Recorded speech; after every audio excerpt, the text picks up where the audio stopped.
আজকের ভিডিওটা অফিসের ড্রেসিং রুম থেকেই শুরু করছি। এখন বাজে রাত 12:15, 12:20। আমি করছি 3টে থেকে 12টা অবধি শিফট আর কি। তো বাস নিতে আসে আমাদেরকে, যারা রাত্রেবেলা হয়ে যায়, রাত্রেবেলা তার কোনো ট্রান্সপোর্টেশন পাবো না, তাই বাস নিতে আসে, অফিসেরই ট্রান্সপোর্টেশন আর কি ওটা। সে আসে হচ্ছে, বাসটা আসে হচ্ছে 12:30। তো সবাই যারা যারা লেট শিফট করছে তারা সবাই একসাথে যায়, আর যার যেখানে লোকেশন বাসটা তাদেরকে সেখানে ড্রপ করে দেয়। তো যাচ্ছি, এখন সোয়েটারটা পরে নিলাম। সোয়েটারটার স্লিভটা এত বড়, ওটাকে ফোল্ড করতে হয়, এটাই স্টাইল আর কি। আর এই যে ওড়নাটা এনেছি, ওড়নাটা নিয়ে ভালো করে কভার হয়ে কান ঢেকে যাব, নাহলে ঠান্ডা লেগে যাচ্ছে। বললাম তোমাদেরকে আগের মিনি ব্লগটাতেও, আমার তন্ময় দুজনেরই শরীরটা একটু খারাপ খারাপ যাচ্ছে, প্রচণ্ড ঠান্ডা লেগে যাচ্ছে। কারণ আমি বাড়ি ঢুকছি 1টা বেজে যাচ্ছে, 1:10-15 বেজে যায় আমার বাড়ি ঢুকতে ঢুকতে। তো এবার উপরে এসে দেখি বাসের কোনো পাত্তাই নেই। বাসের জন্য আমরা সবাই মিলে ওয়েট করছি। ফাইনালি বাসটা এলো হচ্ছে 1:05-এ। তার মানে আজকে বাসটা কতটা লেট করে এলো। যাই হোক, আজকে তো ওয়েলকামই করা হলো না তোমাদেরকে। Hi guys, welcome back to the channel সব বাইকে। যারা তোমরা আজকে আমাকে প্রথমবার দেখছো, হাই গাইজ, আমি ঝেলেক, দুবাই থেকে। তো চলে এলাম, এখন বাড়ির পাশেই আছি, হেঁটে হেঁটে যাচ্ছি। বাস ড্রপ করে দিয়েছে আমার লোকেশনে আমাকে। এখন বেজে গেছে, বললাম তো অনেক টাইম হয়ে গেছে, তাও দেখো রাস্তাঘাটে ভালোই লোক আছে। বাড়ি গিয়ে খাবো। আসলে কি হয়েছে বলো তো, সন্ধেবেলা 6:30টার সময় একটুখানি গিয়ে ডিনার করি না, 6:30টার সময় খেলে জানোই তো কীরকম, আবার রাত জেগে থাকি যেহেতু, খিদে পেয়ে যায়। তো রান্না করাই আছে, ভাত, ডাল আর চিকেন কিমা করা আছে, সেই চিকেন কিমা করেই খাবো। এই দেখো রাত দেখতেই পাচ্ছ কটা বাজে, 1:30 বেজে গেছে। তার মায়ের গায়ে পুরো হালকা হালকা এসে দেখি জ্বর, ও সোয়েটার পরে কম্বল ঢাকা দিয়ে শুয়েছে। ও বলল আমি কিছু খাবো না ঝিলিক। আনলাম ঠিক আছে, তুমি ঘুমাও তাহলে। ওকে বললাম তুমি ঘুমাও, আমি একটুখানি খেয়ে তারপরে ঘুমাবো। যদি পেট খালি থাকে তাহলে আর ঘুমও আসবে না আর কি।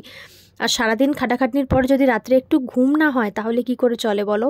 সারাদিন মানে যাই খাটনি হোক না কেন, রাত্রের ঘুমটা খুব ইম্পর্ট্যান্ট। রাত্রে যদি একটু ভালো করে ঘুম হয়ে যায় তাহলে সারাদিনটা কিন্তু ঠিকঠাক আবার এনার্জেটিক হয়েই যাই। আমি ওকে বললাম তুমি ঘুমোও, আমি একটুখানি খেয়ে আসছি। ও বললো আর খাবে না, কারণ ও তো অফিস থেকে খেয়েই আসে 11:30 নাগাদ রাত্রেবেলা, তাই আর ওর খিদে থাকে না। আর আমি যেহেতু 6:30টার সময় নিচে গিয়ে একটুখানি কিছু খাই কোনো রকম স্ন্যাক্সের মতন, তাই আমার প্রচণ্ড খিদে পেয়ে যায়। আর জেগে থাকলে জানোই তো খিদে বেশি পায়। যদি বিকেলবেলা সন্ধ্যেবেলা করে যদি ডিনার করে নিই 6:30, 7টার সময় অফিসে, আর যদি জেগে না থাকি তাহলে ঠিক আছে। কিন্তু যেহেতু রাত 1:30, 2টো অবধি জেগে থাকছি, খুব খিদে পেয়ে যাচ্ছে। আমার ফ্রিজে রান্না করাই ছিল ভাত, ডাল, চিকেন কিমা।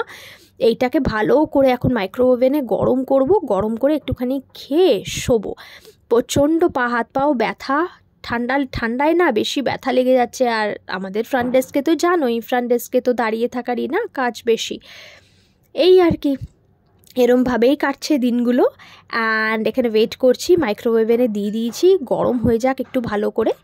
খুব টায়ার্ড লাগছিল, মনে হচ্ছিল যেন 2 দিনের যদি আমি একটু ছুটি পেতাম অফিস থেকে খুব ভালো হতো, বাড়িতে শুয়ে শুধুমাত্র রেস্ট নিতাম। বাট সেই উপায়টা এখন নেই, কারণ দুবাইতে আমাদের এখানে ছুটি নিলে আমার অফিসের একটা নিয়ম আছে, তোমাকে ডিএইচএস সার্টিফিকেট প্রোভাইড করতে হবে। সেটা হচ্ছে দুবাই হেলথ অথরিটির থেকে সার্টিফিকেট প্রোভাইড করতে হবে। এবার সেই সার্টিফিকেটটা কিনতে গেলেও আলাদা করে এক্সপেন্স, তো তাই ভাবি যে না ভাই, ডিউটি চলে যাই। আচ্ছা, তোমাদেরকে এই যে আর্থা অয়েল, এই অয়েলটা দেখাচ্ছি। তোমাদের গা হাত পায়ে যাদের খুব ব্যথা বা কিছু, তোমরা এই অয়েলটা কিন্তু ব্যবহার করতে পারো। আমার মা, বাবা, শাশুড়ি সবাই আমরা এই অয়েলটাই ব্যবহার করি, অ্যান্ড ইটস ম্যাজিক্যাল। মানে কলকাতায় তো সব ফার্মেসিতেই অলমোস্ট তোমরা এই অয়েলটা পাবে। গা হাত পায়ে যাদের একটু ব্যথা আছে না, তারা কিন্তু ডেফিনেটলি এই অয়েলটা একটু ট্রাই করতে পারো, খুব ভালো। আমি আর তান্ময়ও নিয়ে এসেছি এখানে, দেখো অয়েলটা। আচ্ছা, রাত্রেবেলা ঘুমিয়ে গেছিলাম, পরের দিন সকালবেলার ভিডিও এটা।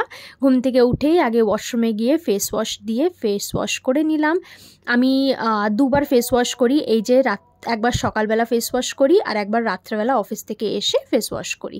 হ্যাঁ, যাই হোক, ফ্রেশ হয়ে নিলাম। এবার যাব হচ্ছে ব্রেকফাস্ট বানাতে। খুব ঠান্ডা লাগছে, সোয়েটার পরে নিয়েছি দেখতেই পাচ্ছ, তার মধ্যে চলছে এসি। মানে কি বলবো, এসি বন্ধ করলেও আমরা যদি গিয়ে একটুখানি এসি বন্ধ করি, আবার কেউ একজন চালিয়ে দেয় এসি। কি বলবো বলো, সবার সাথে একসাথে মিলেমিশে থাকতে গেলে একটু তো অ্যাডজাস্ট করতেই হবে। তো আজকে আমাদের ব্রেকফাস্টের কিছু বেশি হচ্ছে না, আজকে গাজর আর বিট সেদ্ধ, এটা খুব অফেন আমরা এখন খাচ্ছি, কারণ তোমরা জানোই অ্যানিমিয়া ঠিক করার জন্য এটা আমাদের এখন রেখেছি আমরা। আর সারাদিন অনেক কিছু খাওয়া হয়ে যায়, তাই ব্রেকফাস্টটা চেষ্টা করি যেন আমরা হেলদি খেতে পারি। আচ্ছা, আগের দিন মিনি ব্লগে তোমাদের সাথে দেখিয়েছিলাম যে এই কি বলে বাস্কেটটা আমরা কিনেছি, যেটার মধ্যে আমরা ইউটেন্সিলস রাখতে পারবো, হোল্ডার আর কি। তো সেটা ভালো করে তোমাদেরকে দেখানো হয়নি, তাই আজকে ভালো করে দেখাচ্ছি। গ্রিন আর ইয়েলোর মধ্যে এই যে বাসনগুলো ভেতরে তোমরা রাখতে পারবে, সাইডে একটা আলাদা করে স্পেস আছে যেখানে চামচ, চাকু এগুলো রাখা যাবে। আর যেহেতু উপরের এই স্পেসটা খুব সুন্দর, তো অনেক বাসন এর মধ্যে রাখা যাবে, বুঝতে পারছো তো, একটা হোল টাইপের আছে, তো অনেক বাসনের মধ্যে রাখা যাবে। কন্টেনারটা কেমন হয়েছে দেখতে আমাকে জানিও ভিডিওতে, আর সরি কমেন্ট সেকশনে জানিও। আর এই যে নিচেও একটা এইটা আছে ট্রে টাইপের, তো তুমি বাসন ধুয়ে যখন ওখানে রাখবে জলগুলো নিচে অটোমেটিক্যালি পড়ে যাবে, আর তারপরে তুমি ওটাকে ফেলে দিতে পারবে জলগুলোকে। এই আর কি, তোমাদের সাথে ওটা ভালো করে বড় ভিডিওতে দেখানো হয়নি, তাই আজকে দেখিয়ে দিলাম। হয়ে গেছে আমাদের ব্রেকফাস্ট রেডি। আর এই যে বিট গাজর সেদ্ধ, আর কখনো কখনো পেঁপে দিয়েও খাই। তন্ময় যাচ্ছে অফিস, আর দেখো কেমনি করে জ্যাকেটটাকে কাঁধের মধ্যে ঝোলায়। রাত্রেবেলা, এখন সকালবেলা ও আর সোয়েটার পরে যায় না, জ্যাকেটটা পরে যায় না, ও রাত্রেবেলা আসার সময় জ্যাকেটটা পরে যায়। আজকে ওর পকেটের মধ্যে ইয়েও দিয়ে রেখে দিয়েছিলাম, মাফলারও দিয়ে দিয়েছিলাম, যে মাফলার লাগিয়ে কিন্তু তুমি আসবে। প্রত্যেক দিন রাত্রেবেলা আসছে যখন, তখন আমি এসে দেখি গাটা গরম গরম লাগছে ওর 2-3 দিন ধরে। যাই হোক, ও চলে গেল, এদিকে আমিও বাসন মেজে নিলাম যেইটুকু জমেছে। এবার আমার বানানোর পালা হচ্ছে চা। এখন যেহেতু আমি আর বাইরের চা খাচ্ছি না, আমি দিনে একবারই চা খাচ্ছি, সেটা হচ্ছে বাড়িতেই বানিয়ে চা খাচ্ছি। বাড়িতে বানিয়ে চা খেলে কি বলো তো, ওই শান্তিটা পাচ্ছি তো, আহা, আর বাইরে চা খাওয়ার কোনো দরকার পড়ছে না। এই যে ফুটিয়ে এরকম করে চা পাতা দুধ ফুটিয়ে যে চা বানানো, সেটা আর বাইরে আমি কিছুতেই পাচ্ছি না স্বাদ। আর আমার নিজের হাতের চা বানানোটাই ভালো লাগে, বাড়িতে থাকতাম যখন মায়েরটা ভালো লাগতো, নাহলে আমার নিজেরটাই ভালো লাগে। তো এই আর কি, বানিয়ে ভালো করে একদম দুধ ঠুধ দিয়ে ভালো করে চা বানিয়ে খেয়ে যাব সারাদিনের নামে নিশ্চিন্তি। এবার অফিসে গিয়ে লাঞ্চ করে নেব, তারপরে আবার ডিনারের সময় তো বললামই যেরকম। এই আর কি, এরকমভাবেই দিনগুলো কাটছে। আমি আসলে 3টে থেকে 12টা অবধি শিফট করছি, তো এই শিফটটা রেগুলার, মানে আমি এখন হয়ে গেল 3 সপ্তাহ ধরে আমি কন্টিনিউয়াসলি এই শিফটটাই করছি। ওই দেখো পাগলি তোমাদের নাচছে ওইদিকে আবার।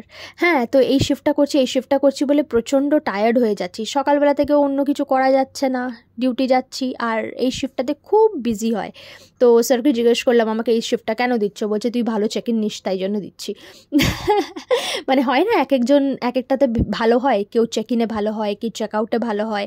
সো যে চেক ইন ভালো নয় তাকে ইউজুয়ালি আফটারনুন শিফট দেয়, আর যে চেক আউটে ভালো হয় তাকে ইউজুয়ালি মর্নিং শিফট দেয়। তো এই ঠান্ডায় মর্নিং শিফট দিচ্ছে না, খুব ভালো হয়েছে, বেঁচে গেছি বিশ্বাস করো। এই শিফটটা তাও করে নিচ্ছি, কিন্তু মর্নিং শিফট হলে খুব কষ্ট হয়ে যাবে। সকাল 4টে, 5:30, 4টে, 4:30 যদি ঘুম থেকে উঠতে হয়, মানে বিশাল অবস্থা খারাপ হবে।